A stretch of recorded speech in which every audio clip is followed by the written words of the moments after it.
on day 10 today. Ooh, that one's flipped over backwards. Let's flip it right over. All right, so here we are. Do a little shuffling. Oh, don't drop it in the mud. Let's do this one. Ooh, that's very round. Super duper round.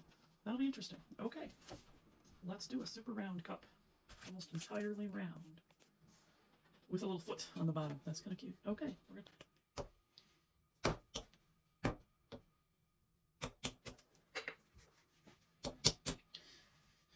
Just as an aside, a way to help you center is to do what some people call like slap centering. So you run your wheel really slow. You bring your hands together at the same time, like you're going to clap. But you put the clay between them, so it'll push the clay kind of into the middle. And then it is easier to center. Because it's, oh, not when you pull it off the wheel head, though. That's not helpful. This clay is a little tiny bit dried out, which is why it wants to pop off the wheel head. Alright, so we're going to cone a little extra and get some water in it, so it's not quite so hard. You saw how that turned out yesterday. It was an interesting scene. A long video trying to fix things that I shouldn't have done. Alright. Sometimes when you take a day off of throwing, you end up with a mess.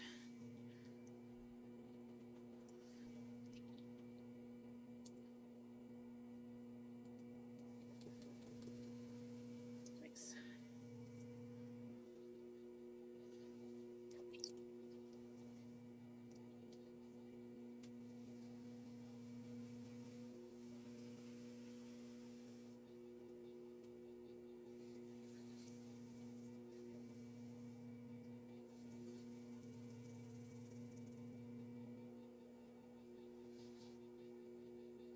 Alright, so I'm going to center it pretty narrow.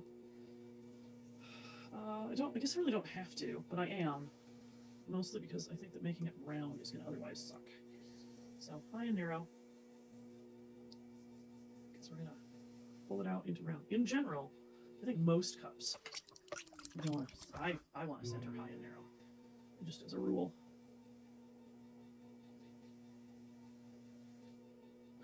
I do want to open a fairly narrow hole.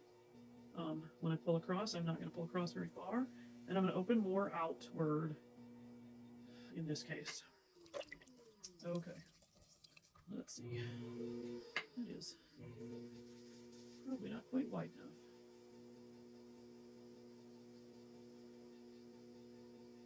It's going to be a very teacup thing, I think. Feels like the right shape for a teacup. It's not going to be huge, I would not expect.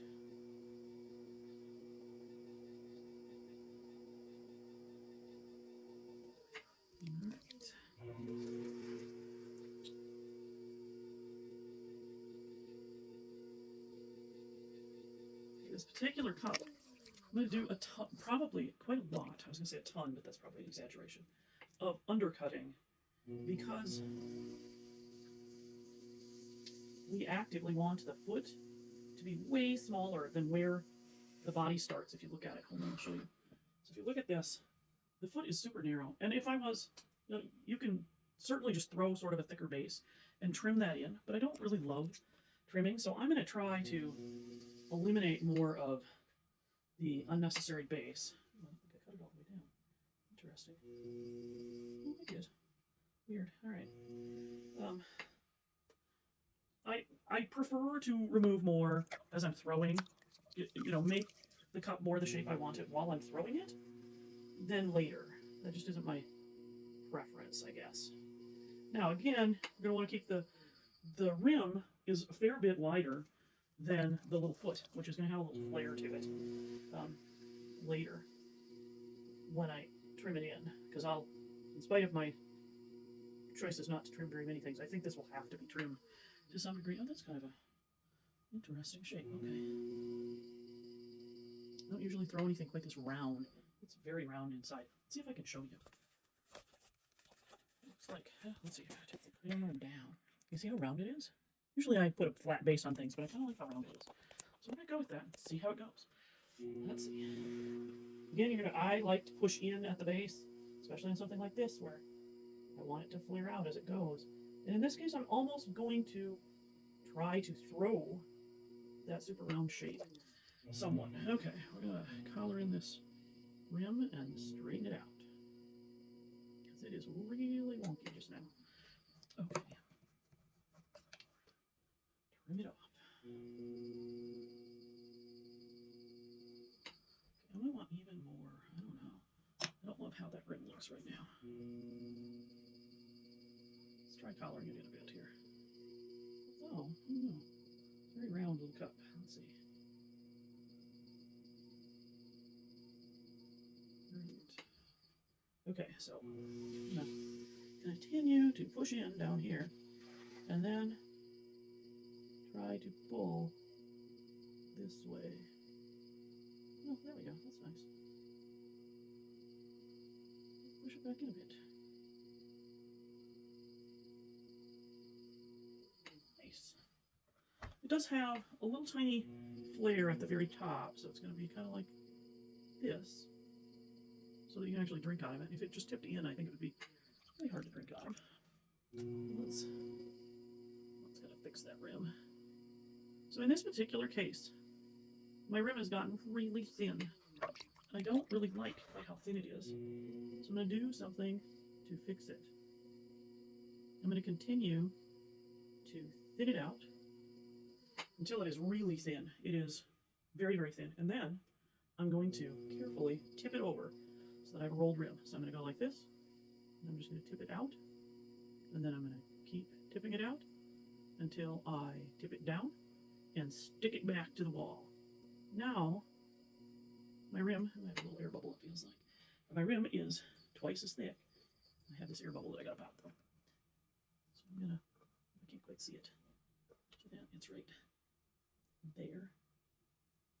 Where it didn't entirely stick down. So I poked some holes in it, and I'm gonna run a finger around it and then stick it down. And then I'm gonna run a finger around this base and stick it down so it's kind of invisible at this point.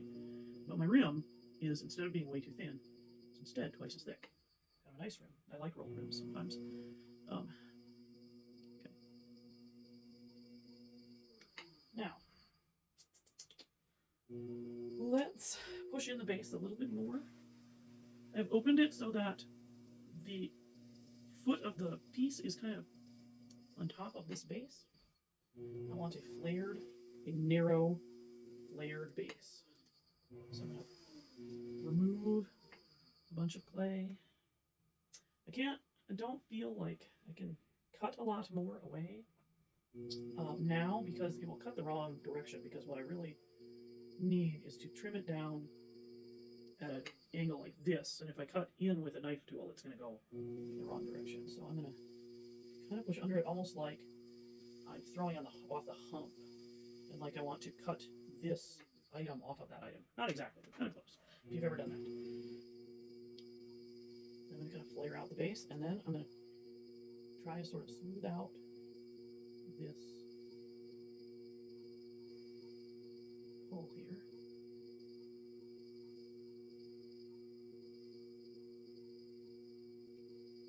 Make it a little bigger, because, oh, that's kind of fun. Okay. Because, again, it shrinks 14%, so you don't want to throw something that is too small to begin with. Or when you get it out of the kiln, you'll be like, it's a salt chip, you know, it's a teeny tiny bowl to put a spoon in. It's not big enough for anything. So, here we go, back with curving. Sometimes when people throw rolled rims, they will leave them very visible. I'm not particularly trying to do that. I'm just trying to have a rolled rim. You know, I was just trying to fix a too narrow rim, honestly. That's what I mostly do with it. I typically don't do it to put an obvious rim on there. You can, but that's not really what I'm doing. So again, we're gonna want to push it in a little bit on the edge here, so that we have, that's pretty fast. Okay, I'll take it. Some of these shapes are not as hard as I expect, I guess. No, I feel like that's pretty close. All right, so there is day 10.